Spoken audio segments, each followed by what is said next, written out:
cardinal rule of improv, as you've probably heard, is this idea of yes and, which is to receive what is offered on stage, whatever your partner, your scene partner, or the circumstances give you, and then build on that. But I'm curious, working in IT, are there places where that idea of yes and, or the need to improvise, I mean, how does that kind of intersect with your work? Yeah, well, especially, so a lot of my work is application development, writing software for a specific need and purpose. And so a large part of that work is just understanding whoever's requesting or commissioning the software, what is it they want it and need it to do, right? And as you can imagine, that intersects with technical realities and costs, and it's what is this software going to do and how is it going to work is always a negotiation. Yeah. I'd never thought of it in this way, but it sort of becomes a negotiating technique for us, right? It's like something that's put out by your client or whoever's specifying the software, you know, we need X, and you know X is ridiculous because you're not going to pay for X, or, you know, Google hasn't figured out X, we're not going to. Right. No one's receptive to, well, that's crazy. Right, so finding the, okay, and finding what you can make what they've asked for look like that's also feasible under the constraints you're working in.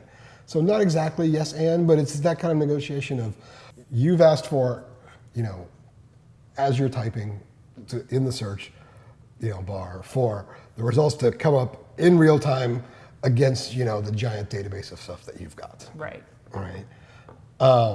And we know, like, they don't have, it's not going to happen. Right. And so the yes and would be like, we need search to be really easy. Yes. And we need to get results to the user quickly. Right. So what we can do is, and then you kind of present that's a great example, I think, of yes and. I mean, because part of what I think the ethos of yes and is not shutting things down with a but. Well, but we can't do that. So what's underneath what they're asking? No, you're exactly right. Yeah, you know, and that was advice a manager, a very good manager I had, gave me when we were doing a lot of requirements work. And he says, Jay, they're going to come to you with a solution, right?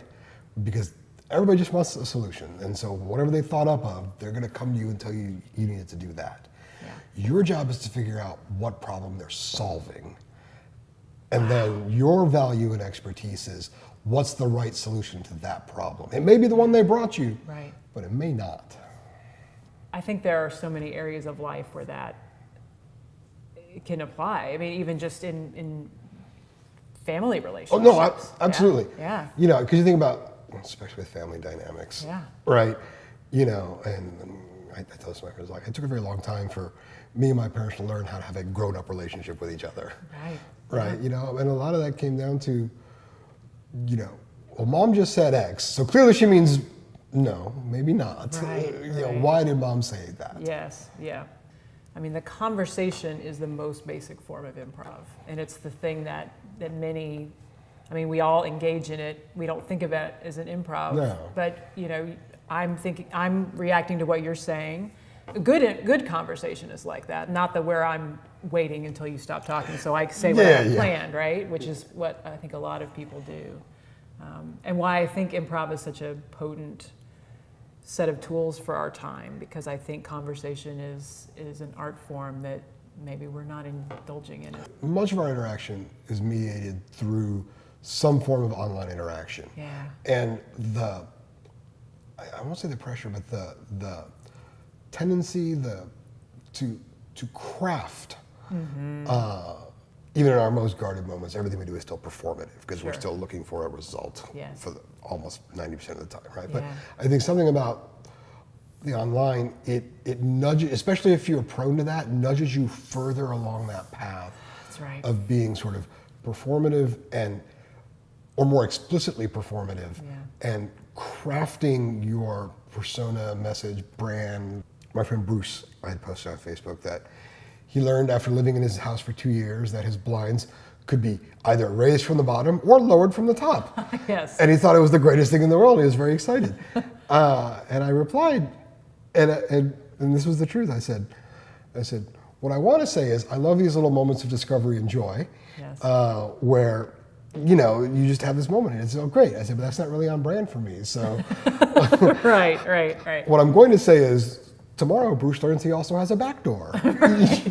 Exactly. Right. And it's because online snark is kind of the persona I've crafted. Yes. Well, and I think part of what I observe online too, and I think it's why we have such a hard time talking to one another online, is we're unwilling to be willing to be surprised. That we've decided that somebody who comments a certain way, oh, I've got them pegged. I know where they're coming from, and I'm going to respond on brand for me.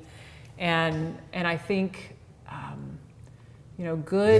good improv, good life is a willingness to be surprised and to say, I don't have all of the information here. The virtues of online communication are snark, pithiness, all these sorts of values that we put on the way we communicate. Well, I mean, that's certainly there, but I think and it's different for different people, but like there's definitely to a larger or smaller degree, a crafted self that is presented. Mm-hmm. Right? Yes. Yeah. And, for some it's the look at my perfect life. Mm-hmm. For some it's the, whoa, look how hard my life is. Right, yeah. Exactly. And I mean, there are certain tropes and you can find them all, but it's just, there's a tendency, and I think it pushes us in that direction because the only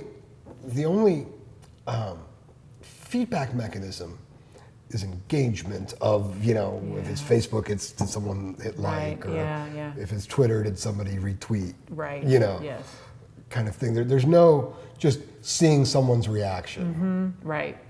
Right? Yeah. And so if you see something online and your just reaction is like, that made me think a lot. Like there's no button for that made me think a lot. Yeah, that's right. That's right. There is a button for that made me angry, that made me sad, that made me laugh. Yeah, right. Well, and one of the things that I like about improv as an art form is that there's something earnest about it. And that earnestness feels, it's different than stand-up comedy, which is I also like stand-up comedy a lot, but that kind of has this sharpness. And improv can have that too, but you just have to put your whole self into it to really make it work. And there's something really disarming about when people do that. And when people do that in their life, it's even more so. It feels very vulnerable when somebody is just totally themselves and they're just going for it.